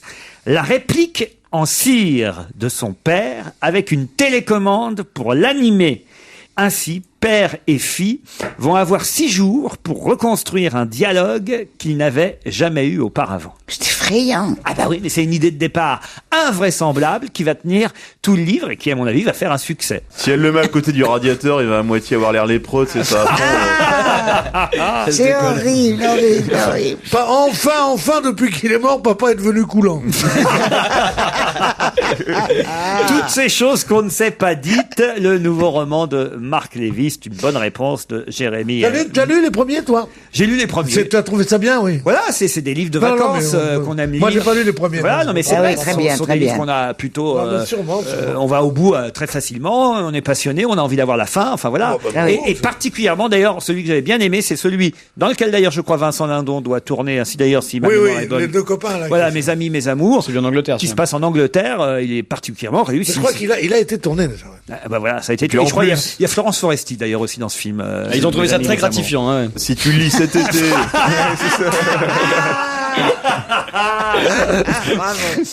Non mais cet été sur la plage, le dernier Marc Lévy avec les dernières tongs là, jetables, t'es le prince de la plage. Vraiment.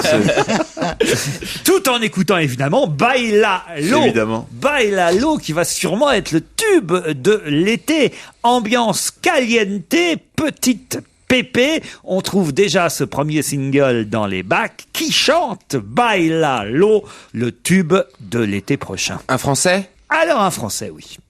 Un monsieur. Un monsieur. Ah bon, du moment que c'est pas Cindy Sander, tout va bien. Voilà. C'est pas Cindy Sander. Julien Doré?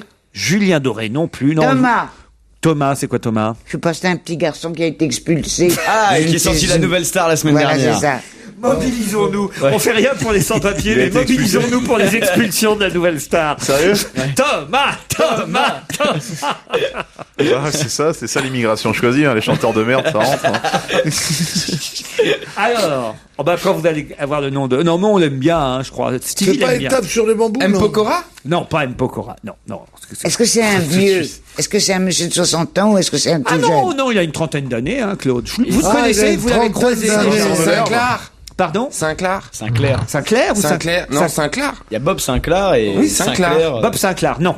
Non, C'est un non. DJ? David Guetta? Ah, c'est pas un DJ, c'est plutôt un Latin Il a lover. une trentaine d'années, David Ricky Guetta. Martin? Pas Ricky Ah, Martin. c'est Enrique Iglesias qui Non. est en duo avec Vincent Delerme. Eh, on vous a dit qu'il était français. Vincent Delerme. Quelle Latin horreur. Lover. Oh, Latin Lover. Le tube de l'été, mon Dieu. Ce sera, je crois, sa première chanson, hein, son premier single. Il a jamais chanté avant. Ah, donc c'est pas un Mais chanteur à la comment tu base. sais que c'est un Latin lover? Parce que c'est dit dans l'article. Et puis la chanson, Bailalo, c'est un peu un, dos, tres. Vous voyez, c'est un peu ça, quoi. C'est le style. Lio? Ben, l'autre, ça veut dire danse-le. Lio? Non, pas Lio, non. Et je connais, moi? Ouais, vous le connaissez bien même. Et Claude aussi. Moi, je le connais bien. Ah, Latin Lover. Vous l'avez croisé 2-3 fois sur les plateaux. José Garcia? Non, pas Mika? Non, pas Mika. Ah non. bah non, Latin il y a pas Lover. Un Latin Ah. Lover français. Mustapha? Non, Un Latin Lover français? pas connu pour la chanson. Il est connu pour quoi, en fait? Ah, Ah. Ah voilà, bonne question. ça c'est une bonne question. Il a fait du théâtre? Une émission Il est télé? connu, vous voulez que je vous dise, il est connu pour la même chose que tout à l'heure vous avez prêté à Laurent Fabius et qui n'était pas vrai. Donc il est auteur. Non, C'est un bricoleur. C'est un mec qui utilise des pelles. C'est Valérie Damido. Il fait les sculptures. Michel Fourniret? non. Ah, ça comme Latin Lover. Qu'est-ce qu'on n'a pas su sur Laurent Fabius? Attends. Et on a dit qu'il utilisait des vieux outils. On n'avait pas trouvé que c'était pour en faire des sculptures. C'est pas possible. Et rapport on le avec connaît, Fabius. nous, t'es sûr? Ah, vous le connaissez très bien. Mais Latin Lover. Très bien, en plus. Benjamin? Non. Non, à vous très très bien, je suis sûr même. Ah, est-ce que c'est quelqu'un de télé-réalité? Oui. Ah, Latin Lover. Greg le millionnaire. Greg le millionnaire, Grégory Bassot, bonne réponse de Jérémy Michalak, qui les connaît tous. Je l'adore, moi. Je j'ai l'adore, jamais moi, vu. Greg le millionnaire. J'ai jamais vu sur Mais ton c'est- plateau. Mais si, enfin. Si, on il l'a a déjà déjà sorti su. un livre. Et c'est vrai et qu'il tout. il était maçon. Voilà, C'est pour ça il qu'on parle était de maçon, bricolage. voilà. Un oui. garçon qui avait fait la prison avant de se retrouver faussement millionnaire. Oui, oui, ça je me rappelle, mais pas du tout de l'avoir rencontré personnellement. Regarde. C'est l'ancien mari de Stéphanie de Monaco. Non, Ah non, c'est Daniel ça, c'est du Ah non, Cruet, ça vous ça, confondez Ah, avec Daniel Ducruet. Ducruet, moi, C'est c'est le mon même idole. genre, ouais. Ah ouais, non. Il est gentil. Daniel Ducruet. Ah oui, c'est vrai. Bon, un jour, j'étais dans une boîte de nuit, on voulait pas me laisser entrer près de Marseille. Et puis j'étais là, je tournais avec des amis qui me disaient, mais toi, tu dois connaître des gens avec la télé et tout. Je t'en fous, personne voulait me laisser entrer. Tout d'un coup, il y a Ducruet qui arrive. Et entre vedettes de la télé, il m'a embrassé. dis donc. J'avais jamais vu. Génial. Et du coup, il m'a amené jusqu'à sa table avec tous mes potes. Il a dit, donnez-leur à boire ce qu'ils veulent. Voilà, un mec comme Ducruet, ça c'est un cœur d'or. C'est autre chose que l'abbé Pierre et tous ces cons.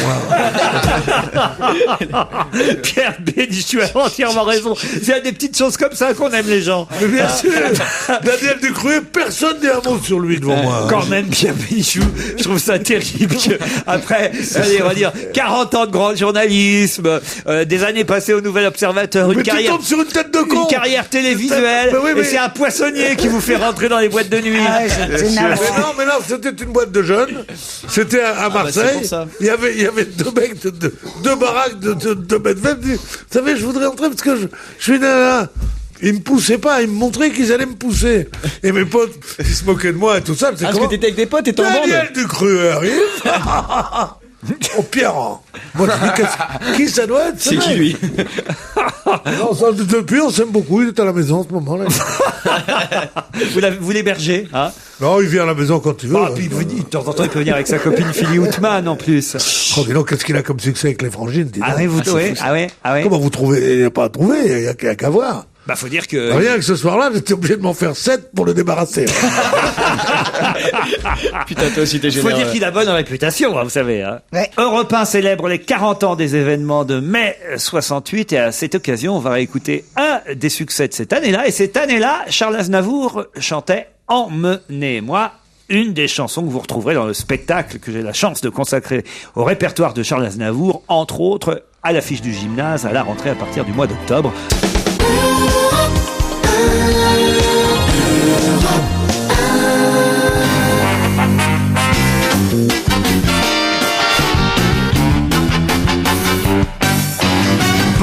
Serge Liado. Bonjour Laurent, bonjour à tous. Quelle impatience chez les chroniqueurs et chez les auditeurs, parce que c'était un peu difficile hier, évidemment, votre quiz.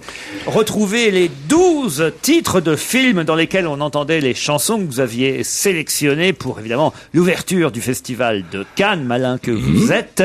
Ce n'était pas facile, certes, mais vous les avez beaucoup aidés. C'est vrai, et sur les 12 chansons, 4 avaient été retrouvées, 4 titres de films avaient été identifiés par nos chroniqueurs, il en manquait 8, et la première des auditrices qui sur europe1.fr a donné la bonne réponse s'appelle Catherine, elle habite Brest.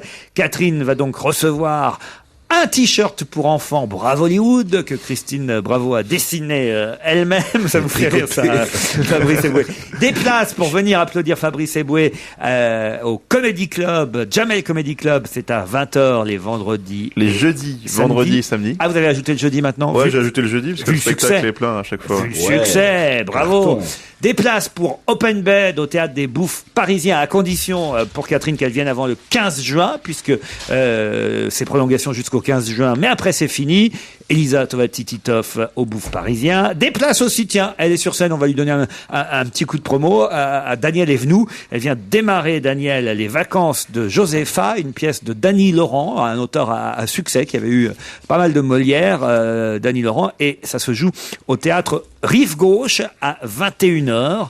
Le dimanche à 15h, Daniel Evenou dans les vacances de Josepha. Voilà tous les cadeaux qui sont dans le filet garni et qu'a remporté Catherine. Maintenant, on va donner les bonnes réponses. On réécoute ensemble le quiz. C'était pas facile quand même. Allez, vite, les solutions. Alors ça, c'était Mathieu Chédid pour les triplettes de Belleville. Voilà le titre du dessin animé. Tu fais la la la la la.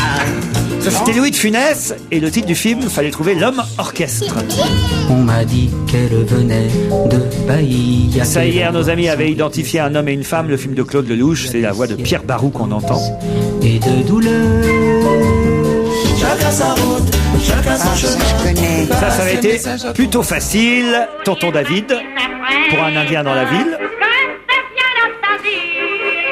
Arletty, tout le monde l'avait reconnu, mais pour quel film? C'était Circonstances atténuantes, le titre du film. Ça, c'est une des musiques de L'Auberge espagnole, le film de Cédric Clapiche. Mais oui, le Seigneur est bon, mais oui, le Seigneur est bon.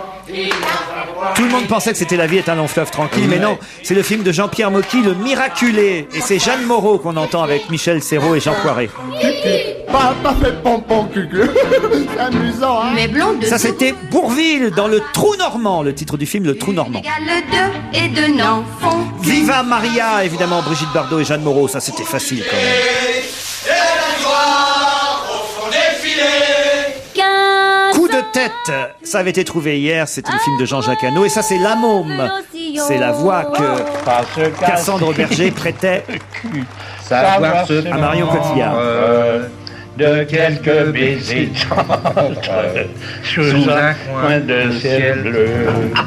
Et ce film, dans lequel on entendait les voix de Michel Simon et Serge Gainsbourg, s'appelait, c'était peut-être la plus grosse difficulté du quiz, Ce sacré grand-père, un film de Jacques Poitrenaud qui date de 1967, une musique de Serge Gainsbourg, et on entend Gainsbourg coacher Michel Simon pour chanter cette chanson qui s'appelle, elle, L'herbe tendre, mais le titre du film qu'il fallait trouver, c'était Ce sacré grand-père. On a un gagnant ou une gagnante? Oui, on a une gagnante. C'est pas vrai. À Catherine de Brest. Elle a bien mérité toutes les places qu'on lui offre. Hein. J'entends Stevie qui soupire. Hein. Voilà. Ah non, mais j'en connais aucune. Je sais pas ce qu'on pourrait même rajouter comme cadeau, parce que là, pour le coup... Allez, 50 tongs en plastique. Attends, on va regarder dans nos sacs ce qu'on a.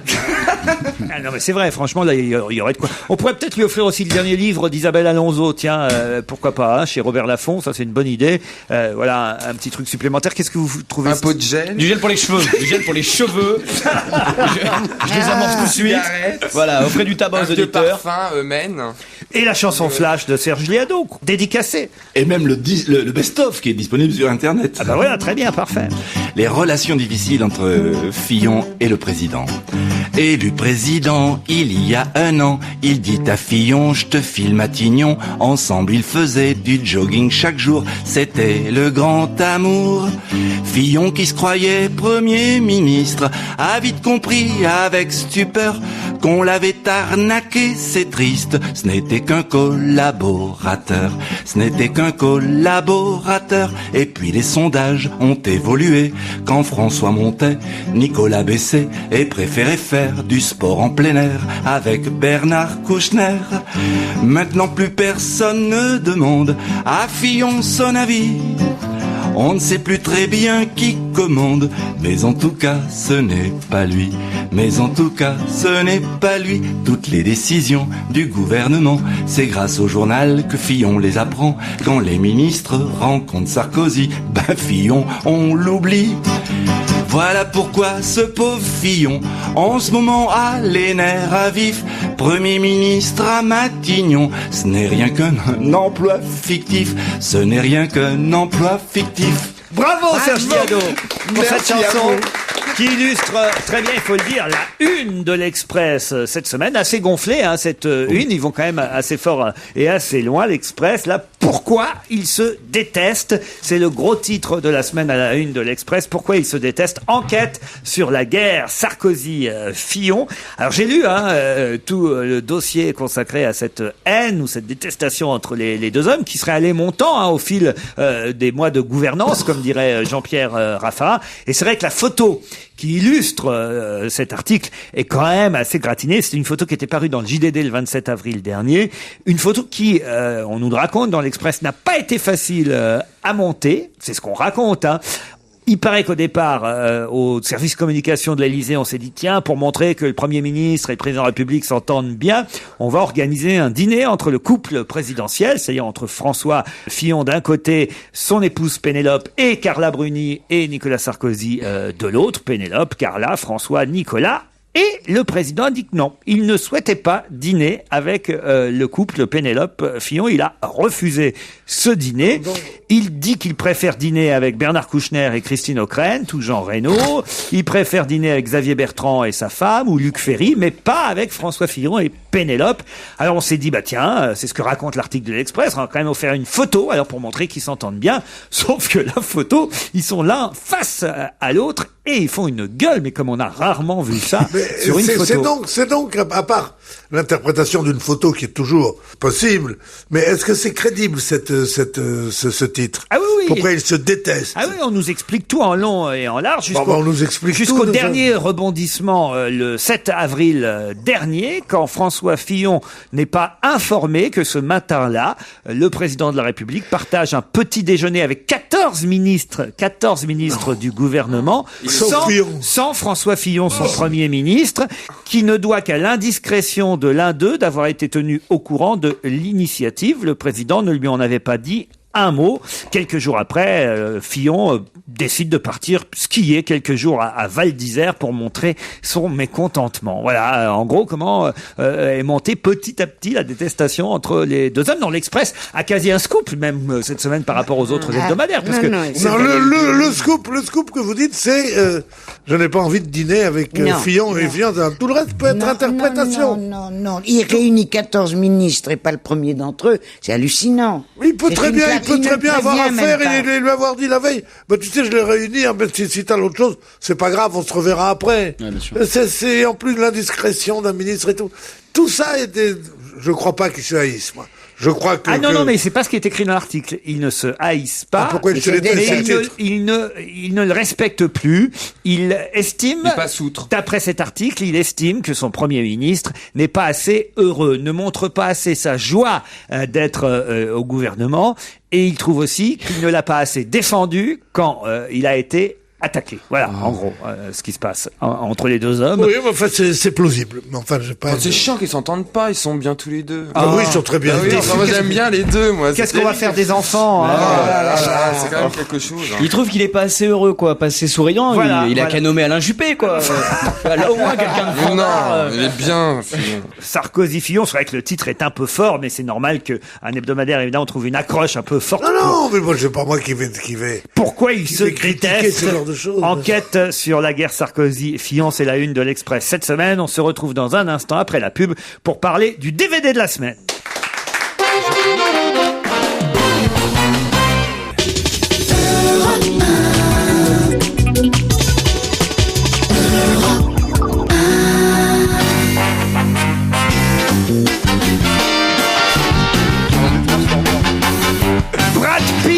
Casey Affleck, Sam Shepard, Mary, Louise Perker. Non, ce sont pas les noms des chroniqueurs que j'ai aujourd'hui autour de la table. Mais j'ai quand même Claude Sarraute, Pierre Bénichou, Jérémy Michalak, Stevie Boulet, Fabrice Eboué, qui ont tous vu, c'est une première, tous vu le DVD de la semaine. On leur a confié l'assassinat de Jesse James par le lâche Robert Ford, un film dont on a pas mal parlé à sa sortie, un film d'Andrew Dominic, avec évidemment Brad Pitt pour l'essentiel et Casey Affleck. C'est vrai que Jesse James, il y avait déjà eu des films sur lui. Ce film-là est un peu particulier. Claude, vous l'avez regardé alors. Ah oui. Vous avez aimé? C'est-à-dire, j'ai trouvé très beau. Mais il m'a beaucoup ennuyé. Aïe. C'est deux psychopathes, tu vois, vraiment deux dingues. Jesse James, d'une part, qui curieusement était un héros aux États-Unis, bien que ce fût un criminel dangereux, un psychopathe, un fou, délirant, sanguinaire, épouvantable, et une espèce de petit bonhomme, Robert Ford, qui l'admire, mais qui fait très fausse couche. Il est beau, il a un joli petit visage, mais il est tourmenté, il est très efféminé, il admire Jesse James. Et il va le tuer, évidemment. Et oui, parce que, en même temps, il veut la célébrité. Ça, tu vois ce que je veux dire? C'est comme, il va le tuer. Il va même lui tirer dans le dos. Oui, il va lui tirer dans le dos, c'est une horreur. C'est comme ça que mourra Jesse James. Je vais vous dire ce que j'ai pas aimé, c'est très esthétisant. Voilà. Tu vois? Moi, j'ai exactement le même réflexe que toi. C'est l'intellectualisation de tout ça. Ouais. On sait bien que tous ces gangsters étaient d'horribles personnages et on veut montrer leur rapport comme si on était chez le psychanalyste et ils sont là. Alors évidemment, il doit être amoureux de lui. L'autre, l'horrible petit bonhomme, sur Jesse James. Et s'il le tue, c'est parce qu'il veut le baiser. Et tout ça est tellement attendu. Tellement attendu. C'est la panoplie de la soi-disant modernité. Mais pas du tout, c'est pas de ça que je parle, idiot du village, mais pas du tout. Je suis pas idiot du village, moi non plus. Je suis un gangster qui a mal tourné, moi, tu sais bien. Alors écoute, c'est tourné, tu vois, genre Rembrandt, en clair-obscur, très artistique. C'est un film artistique, c'est vrai. C'est un film, d'ailleurs, je suis pas sûr qu'il ait excellemment marché en salle quand il est sorti. Ça m'étonnerait, oui. D'abord, les westerns, c'est toujours un genre un peu spécial, mais là, en plus, effectivement, outre un western, vous avez raison, c'est un film esthétique. Il vient de sortir en DVD, on peut le louer, on peut l'acheter. Est-ce qu'il faut le faire, Fabrice Eboué? Moi, je suis un grand amateur de western à la base, de classiques, tous les classiques, les Sergio Leone, ou encore les Dalton d'Eric et Ramsey. Et c'est vrai que depuis... le meilleur. Bien sûr, le meilleur. Et ça fait un moment qu'on n'avait pas eu un bon western et j'attendais ça avec impatience parce qu'il y en a qui m'avaient dit que c'était pas mal. Et c'est vrai que c'est super décevant, c'est très lent surtout. C'est très lent, ça s'arrête pas. Attends, quand même, je dis quelque chose sur Brad Pitt. Il est formidable. Il est beau, je vois qu'il est beau. Non, mais regarde. Mais non, mais c'est vrai, mais c'est un beau garçon, Claude. Il a été élu, je sais pas combien d'années, le mec le plus sexy de la planète. Attends, me dis pas que je débarque du Ranus. Mais oui, parce que c'est pas ça qui le caractérise dans ce film. C'est un beau gosse, il a été pris dans Thelma et Louise. Mais c'est pas vrai. Pour sa beauté, déjà à la base. Il a eu le prix de Venise. Pourquoi? Pour sa beauté. À Venise, il a eu le prix d'interprétation. Non, mais attends. Non, mais t'es trop bête, toi. Il a une vilaine peau, quand même. Ça a commencé, vous vous souvenez, ce film s'appelait Le Gaucher. Le Gaucher avec Paul Newman. Ouais, bon. Et c'était cette intellectualisation et ce côté, relation pédérastique entre deux gangsters ou entre deux héros de western. Or, c'est pas mal de le laisser entendre un peu comme ça. Mais pas du surligné. Ça fait des trucs. Mais pas du tout. Il a pas vu le bon film, Pierre. Il a vu Brokeback Mountain. Et ça me fait penser. Et ça me fait penser. Depuis que les cowboys s'enculent dans les westerns. Non, mais ça me fait penser. C'est pas un western, il n'y a pas de chapeau de cowboy, ils sont tous avec des feux. Non, mais je sais bien, mais des films de gangsters. Et puis il adore sa femme, Jesse James. Alors, oui, mais il adore sa femme, c'est une preuve, ça. Mais c'est vrai et ses gosses. Cette esthétisme me fait penser souvent dans les c'est clair-obscur, ces trucs à la Rembrandt et tout ça, ça me fait penser. Il me copie tout. Ça me fait penser. Ça me fait penser au plus mauvais metteur en scène de l'histoire du cinéma, Visconti. C'est vrai, on a l'impression qu'on est là, qu'on fait un truc. Il y en a marre. Faites du bon cinéma, retournez voir Adémaï Vendée d'honneur. Des films comme ça avec Noël. Fabrice, pour continuer. Pierre Bénichou a raison, c'est vrai qu'il y a une esthétisation du western qui est ridicule parce que Jesse James c'était juste un voleur de poules, on le sait, c'était un mec. Bah oui, c'est... Un assassin. Après, il faut que les États-Unis se trouvent une histoire. Un voleur, c'est même pas ça. Il tuait comme toi, tu claques les doigts. C'est pareil, les films de la mafia, à chaque fois, on voit Saigne un gonzier comme un lapin, comme disait un héros d'Arrêtez le brûlant. Tu vois dans les films sur la mafia, toujours des parrains. T'as vu quand ils arrêtent le patron de Cosa Nostra, à chaque fois ce que c'est un mec en survêtement coq sportif, qui habite dans une ferme toute pourrie. Et c'est la réalité de ces gens-là. Vous saurez que le milieu, c'est le prolétariat. Voilà. C'est du prolétariat, le milieu. Arrêtez de croire qu'il y a des grands gangsters, des grands machins, non. C'est des mecs qui ont mis 3 sous de côté parce qu'ils en avaient marre de la l'usine, ils ont peut-être pas eu tort. Quoique, il faut pas tuer non plus. Hein, ah oui, t'as raison. C'est très méchant. Donc vous êtes un peu ennuyé, Fabrice. Ouais, c'est dur d'aller au bout. C'est dur d'aller au bout. Les bonus, non, il n'y a pas des... Ah si, alors les bonus, encore plus chiant. Moi j'ai gagné 2 paquets de bonus. dans un truc. Alors moi j'ai vu le bonus, t'as eu le courage toi? Non, j'ai pas eu le courage. Alors moi je l'ai vu, c'est encore plus chiant que l'autre. Parce que ça raconte la même chose, mais seulement c'est fait avec des témoins. Ah oui. Tu vois? Ah, parce que vous avez vu le film vraiment, vous? Mais moi, je causais comme ça. Moi, c'était histoire de causer. Stevie, vous? Ah, mais moi, j'ai passé un très très bon moment avec Brad Pitt. Moi, j'ai bien aimé. J'ai pas l'habitude des westerns, j'ai pas vu de vieux westerns. Mais c'était pas un western, mon Dieu. Arrête de dire que tu l'as vu, tu l'as même pas vu. C'est pas un western. C'est ça qui frappe. C'est dans le même genre que Bonnie and Clyde, un peu. Vous l'aurez compris, il n'y a que Claude Sarraute qui a vraiment vu cette DVD. Non, Fabrice Eboué l'a regardé aussi. J'ai regardé le film, mais qui est trop lent. Voilà, film trop lent, mais bon, on peut quand même le voir pour le clair-obscur. Voilà, pour le clair-obscur, pour Brad Pitt, pour Stevie, pour Robert Ford aussi quand même. Non, c'est pas le nom. Casey Affleck qui joue Robert Ford. Je crois que c'est le frère de Ben Affleck. Je ne sais pas. Moi, je crois. Ah. Ouais, mais il a passé sa vie à le cacher, alors c'est pas gentil de le dire. 18h sur Europe 1.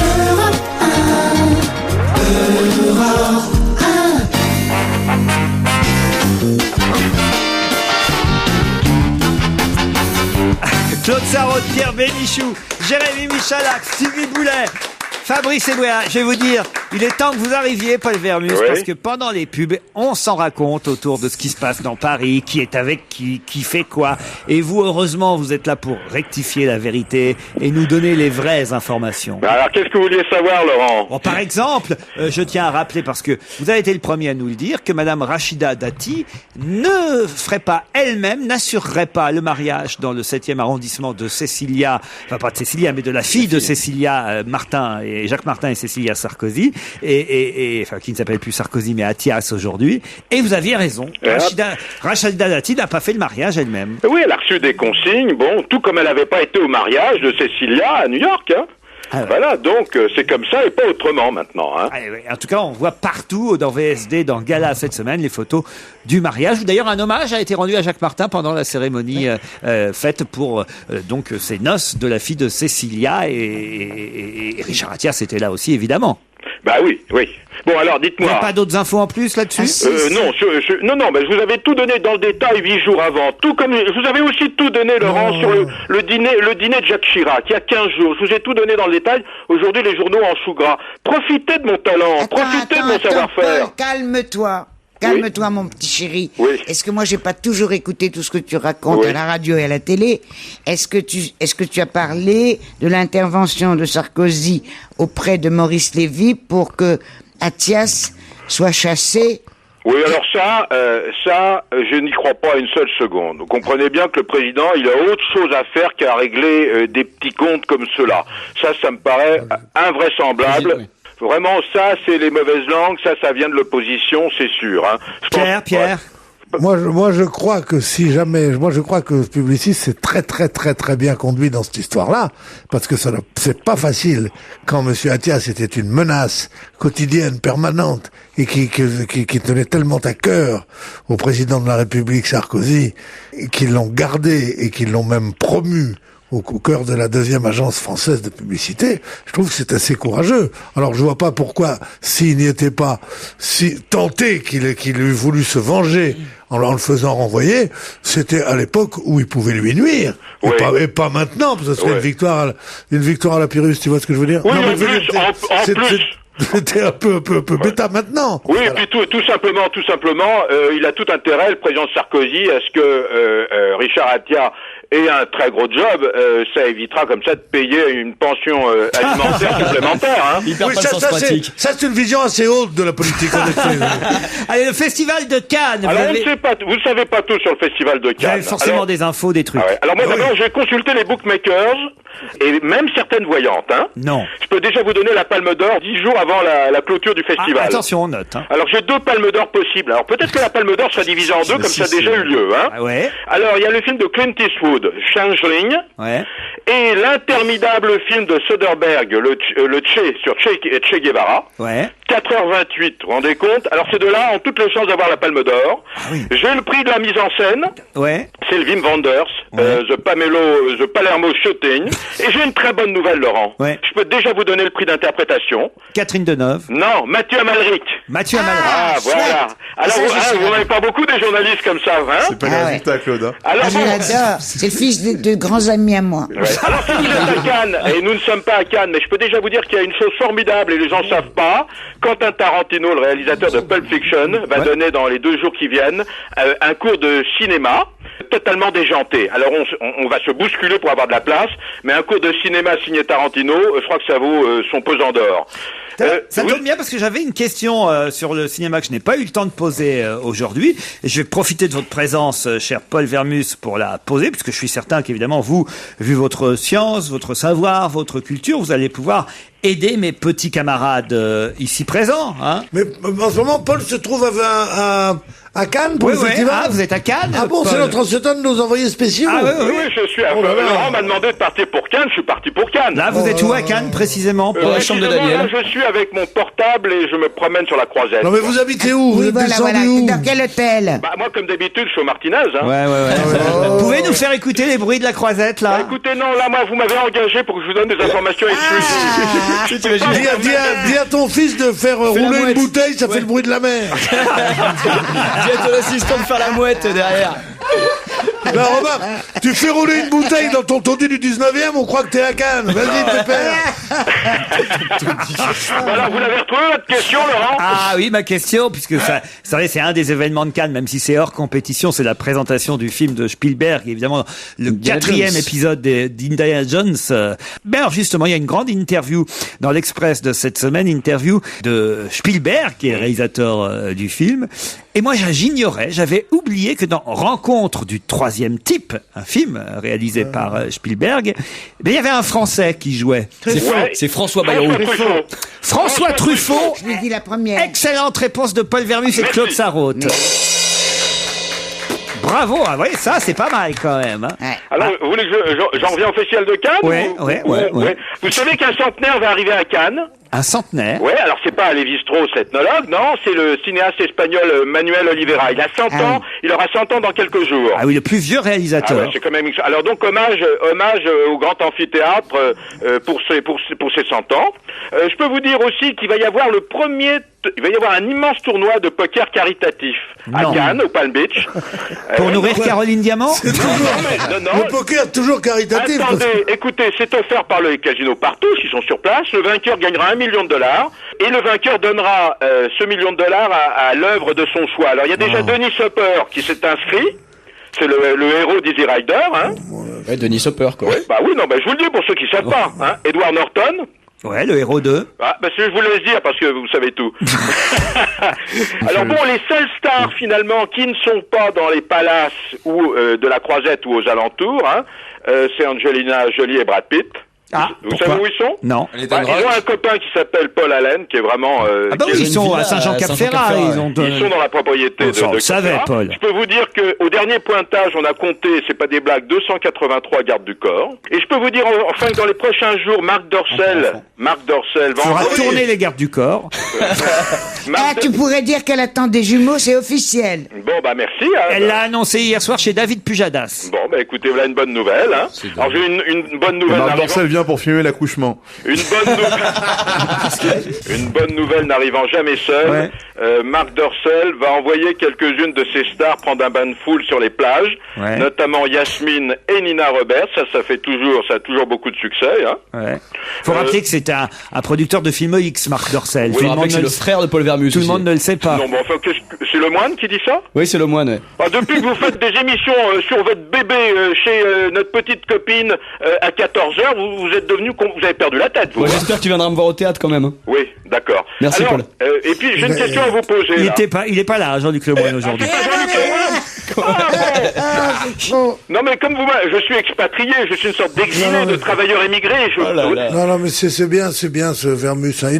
Comme on dit en psychiatrie, il a perdu la conduite du récit. il est très bien. Tiens, aidez dedans. Puisque j'ai perdu la conduite du récit, puisque vous faites le malin, vous permettez que je vous pose moi une question? Ah oui, d'accord, voilà.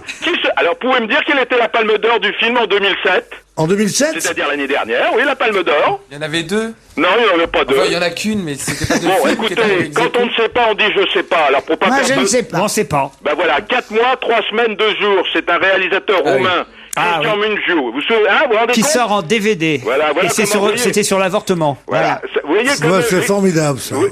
tout ça pour vous expliquer que tout est éphémère, qu'il y a une capacité d'oubli extraordinaire. Oh là. Vous avez beau être star de C'est la ce que je dis croisette- toujours quand on me dit, t'as mis la table, j'ai dit, oui, tout est fait, mes mères. J'ai dit, d'accord.